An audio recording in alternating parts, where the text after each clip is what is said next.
Hey there, I'm PW, and I'm here to show you a quick example of how to get your story recorded into Garageband and exported back out.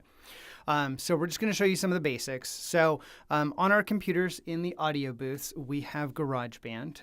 I prefer to use Garageband 6, especially if you've never used it before. It's a much simpler version. That's the one that has the single icon of a guitar, not a guitar and an amplifier. Go ahead and click on New Project. And we're going to choose a voice project this time. So we're going to go ahead and say choose. And we'll name this sample story project. And it should be saving in here. Some folks will accidentally switch it to the desktop, and that's fine. But if it's saving in the GarageBand folder, typically if there's an accident and we need to find it, that's the easiest way to find it. So GarageBand will come up, and it's got a fairly basic window.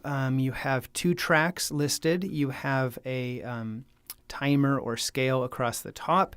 You have your cycle button down here. You've got your play and record, fast forward, rewind, and skip back to the beginning. And then we also have some controls over our tracks right over in this area. Right now you can see that it's coming up about halfway, which is good, but it's only playing on one side. And that's because of the settings that are currently chosen.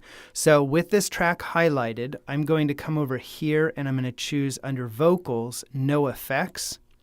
And I'm also going to choose in the input source, mono 1 fast track. So this particular room, Audio Booth 1, uses an M Audio fast track box. And it's basically a converter that converts the analog signal from the microphone into a digital signal that feeds into the computer. Our other booths have a slightly different model, but it's virtually the same. It's just the location of the knob that's going to be different. Now you can see that the levels are coming up about halfway, and they're also coming up on both the left and the right side. It's a mono microphone, so what it's doing is duplicating that track so it's on each side. I can adjust the mic gain, so if I need it to, if I'm speaking quieter and I need it to be more sensitive, I can adjust that. Now you can see I'm coming up near the top, and if I'm talking too loud, then I can bring that down and adjust it. So you just want to adjust it ideally so that it's halfway peaking up on that meter. You can turn up the volume on your computer, you can turn up the volume on your speakers, and you can make a really low recording sound loud, but that just makes it difficult later when someone's trying to play it. It's still going to be a low recording, and they're going to have to crank up their volume. So if everyone keeps theirs recording about halfway up the meter, then when your teacher receives them all, they're all going to play at the same volume, which will be nice. So now we'll go ahead and adjust that second one. So we're going to choose the female basic. We're going to go to no effects, and we're going to change that to mono. Now, if you're in a group and you've got multiple people speaking, or you have multiple characters that you want to modify how each one sounds, you're going to want more tracks. So I'm going to come up here to track and choose new track. And I'm going to choose a real instrument track and create it. And it should already be no effects and mono. Then we'll go ahead and do track, new track, and create a fourth one.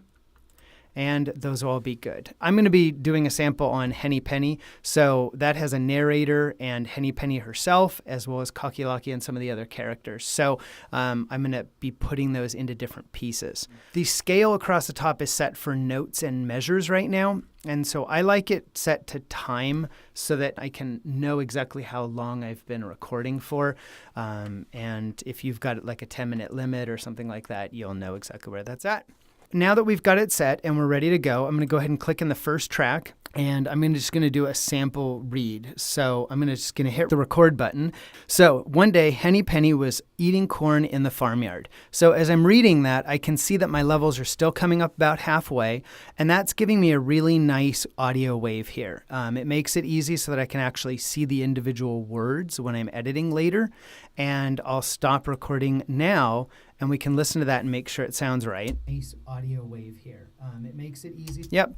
And then there is a zoom feature. So right down here, I can zoom into that track, and you'll see that we can actually end up seeing almost every word. Audio wave here. It makes it easy so that I can actually see the individual words when I'm editing later. And I'm going to simply delete this part because it's just a sample. And I'm going to go ahead and slide back to the beginning, and I'm going to put my playhead right up at 0000. And now it'll be time for me to actually do the recording. So I like to hold my book or my paper just beyond the microphone, and then that way I can read it easily and not have to worry about having my head turned away from the microphone. You will want to have your voice going directly into the microphone so that it's able to be picked up properly. So let's give that a try. One day, Henny Penny was eating corn in the farmyard when... And I can stop there if I want, or I could just turn the page and take out the sound of the page turning. Whack! An acorn fell on her head. Oh my, said Henny. Oh. So if you mess up, I like to just take a pause and then move back to the beginning of that sentence or the previous paragraph and start over again. Oh my, said Henny Penny, the sky is falling, the sky is falling. I must go tell the king. And so the reason that I like to do a little pause is if we roll back here, you'll see that there's this nice gap, and that's probably going to be where I started that new sentence over again. Oh my. Yep. And so I can go ahead and place my playhead in this track that's highlighted right now. If it's light purple, just click on it and it will select it. And then I can go up to edit and I can say split. You can also use Command T on the keyboard if you're into keyboard shortcuts, but it's going to cut that into two pieces. And then I can go back here and I can listen to where that other sentence started. Whack! An acorn fell on her head. Oh my. And this is the sentence that I messed up on, so I'm just going to go back and I'll split that track. And this center part here is the part that I want to get rid of. So I'll just delete that. I'm going to zoom out just a little bit and slide this back. And there's a lot of lead time on the front of this one. So if you move your cursor to the lower left corner of a clip or to the lower right corner, you'll see a bracket. And when you get the bracket, then you can click and drag to shorten or lengthen that clip. And that makes it really easy to be able to slide things around and adjust them. This one here has a long pause. One. And so I'll go ahead and take that out as well and slide it back. And then I can select multiple pieces and move them at the same time. What's really important to be careful with multiple pieces is that if I change the length of one, it's going to change the other one as well. So I could accidentally cut off part of one of my pieces. And especially if you're doing editing and you're on a long part of the track and you can't see part of one of them. So as I shorten this one and everything seems great, then I go to play this one and it's cut off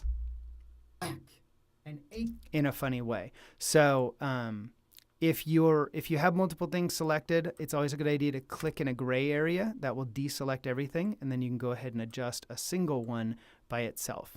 If we want to move a clip, just click in the center of it, and then you can slide it around. And so now we have... One day, Henny Penny was eating corn in the farmyard when...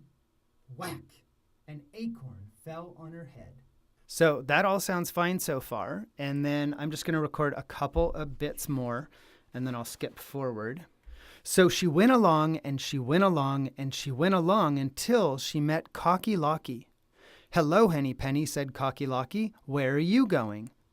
Now, a lot of the times, if you're hitting the space bar or the mouse click, you'll hear that click in the microphone. So I like to come back and just shorten that a little bit so that I don't end up with that click. Let's go to tell the king, said Henny Penny. So now that I've got that and I have a couple different characters, I can go ahead and start putting them on different tracks. So I'm going to keep the narrator in track 1. I'm going to put Henny Penny in track 2, and I'll put Cocky Locky in track 3. Oh my, said Henny Penny, the sky is falling, the sky is falling, I must go tell the king. This part is mostly all Henny Penny, except there is a little bit of the narrator who says, said Henny Penny. So I'm going to go ahead and zoom in on this a little bit, and I'm going to trim it. So this is Henny Penny saying, oh my. So I'm going to go ahead and just go to the end of where she's saying, oh my, and I'm going to highlight that track, and I'll split it.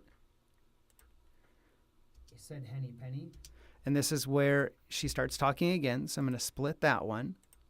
And I'm going to leave this one here, but I'm going to move this one down into Henny Penny's, and this one down into Henny Pennies. And she went along until she met Cocky Locky. Hello, Henny Penny, said Cocky Locky. Where are you going? So here we have a very similar thing. So I'm going to go ahead and trim that, and I'll move Cocky Locky down here, and I'll find where it says Henny Penny, said Cocky Locky. The narrator's part. Cocky Locky said. Yep. And so I can zoom in on that. Zoom in. He said Cocky Locky. So definitely trim there. And now we need to find this said. And I'm going to try trimming here. Said Cocky. Penny said. And so I can take a little bit of this away and extend this one just a touch. Penny said Cocky. And we'll move the narrator back up to the top here. And so now we actually have them in their separate tracks. And the reason that I like to do this is because if you want to use different voices, it's really easy to adjust. If you have different partners, some people speak closer to the mic, some people speak further away, and those volume levels might need adjusting. So you can adjust them individually here. So if I have a quiet partner here, I can just simply bring up their volume just a touch, and it's not going to affect the other volumes. It's just going to affect that one person. So I'm going to keep the narrator as my voice. Her head. Oh my. But I want to change Henny Penny. So with her track highlighted, I'm going to change it to Helium Breath. And each one of these has a different amount of effects that have been added to it. So each of these are kind of a compilation of things. So if we listen to that now. So said Henny Penny. My voice as the narrator is still normal, but Henny Penny's has this helium breath added to it. And it has a lot of echo to it, and I don't really like that. So I'm going to turn off the echo and the reverb, and we'll have got, and that's a little bit better. But I'm going to go into the vocal transformer here, which is one of the pieces controlling it, and I'm going to click on its icon, and then I'm going to do some adjustments here. Now, it makes it easier to hear the adjustments if you're adjusting one piece over and over again. So I'm going to turn on the cycle, and that gives us a second scale.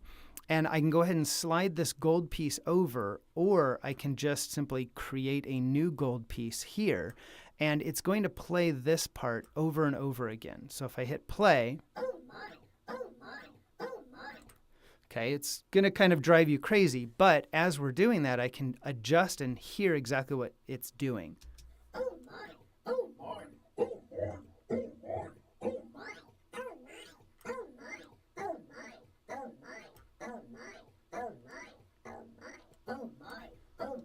That, I think, is going to sound better for Henny Penny.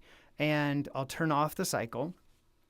And even though we only changed that one piece, because we adjusted the track, all of her lines will sound that way now.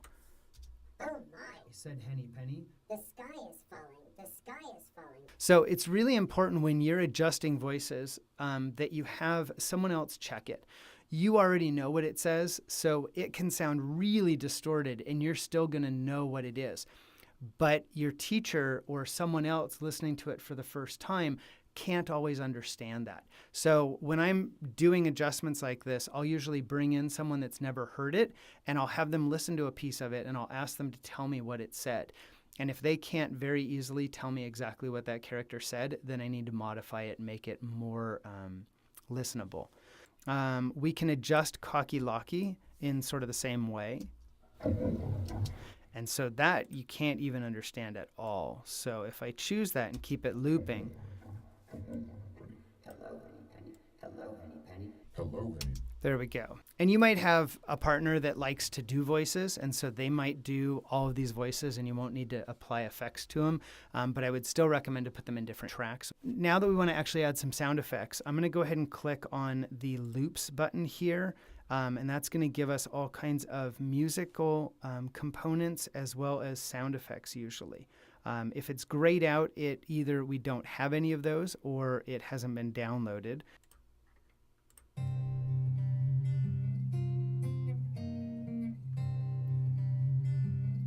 There we go. So I kind of like that for our background music. So I'm just going to go ahead and grab that, drag it in to its own track. And then I'm going to turn that track way, way down. And I'm also going to adjust that track. So if we go back to its info, we can set it to mono. And now I've got it going on both tracks again. One day, Henny Penny was eating. And we don't want the music to overpower the dialogue or anything else. So I'm going to turn it way down so it's just there for background. One day, Henny Penny was eating corn in the farmyard when. Because it's only this long, it's just a loop, then I can go up to the upper right corner of it and I can drag that out. And it's just going to keep looping that same sound over and over and over again. It may get kind of annoying after a while, so you might not want to do that too long. One day, Henny Penny was eating corn in the farmyard when, whack, an acorn fell on her head. Now, if you have access to audio blocks, which everyone at school does, you can log into audio blocks using our password and login. And here, if we want like a whacking sound, that's a good one. So I'm going to go ahead and choose the MP3 of this file. It's going to come down. It's automatically going to load into iTunes, so you'll hear it a few times bouncing around. But just make sure that your cursor's not over a track in audio blocks. And in iTunes, make sure to pause it. Okay, so I'm going to go ahead and go to my downloads folder. And I'm going to drag this crash wood, and I'm going to drag it up into the piece. But now we have this crashing sound. And so wherever we have the whack, an acorn fell. So I'm going to bring this over here. And we're going to replace that with the whacking word. When an acorn. And so this is a little long. So I'm going to go ahead, and it's also kind of loud. So I'm going to bring it down. And then I'm also going to adjust the track volume individually. So I'm going to turn this on. It gives me this little line. And what I can do with it is click points, and then I can drag those points up or down to change their volume. I'm going to get rid of that one so I have 2 dots. And then I can adjust this so that it fades out much faster. So here now we have in the farmyard when an acorn fell on her head. So there we can add in that sound effect, and even though it's a longer sound effect than we would want to use, we can fade it out faster so that it's not an issue. But once you have your story all told, and you've got your voices all adjusted, and you've got your volumes all adjusted to exactly where you want them, then you're ready to actually share it out. So I'm going to save this file, which I encourage you to do often, and then I'm going to say share, send song to iTunes. And I'm going to compress it with an MP3 encoder. So AAC is great, but not always compatible with every system. So I'm going to choose the MP3 encoder, and I'm going to say share. None of the other information is important because it's just going to go into iTunes, and then we're going to drag it out of there. One day, Henny Penny was eating corn. So now that we have our sample story project here, I'm going to go ahead and drag it out onto the desktop. And now I have my sample story project MP3, and this file is ready to be turned in. So here I've done all of the editing on GarageBand. If you're wanting to just do the recording on GarageBand, you can do that and then export it out through iTunes or share it out through iTunes. And then you can take that file and put it into any program that you're wanting to use and cut it up, move them to different tracks, however you want to do that. You can also, if the audio booths are in high demand, you can also bring it out to the classroom as a GarageBand file and then open that in GarageBand and make more changes to it. If you're looking for your file, you just want to go into the music folder and then into GarageBand, and then you want to find your project. So here is my sample story project.band file. That's the GarageBand file. And I can copy that onto a USB stick and then drag that to another computer. Okay, if you have any questions, give us a yell. Otherwise, go ahead and get started on your short story project. And good luck.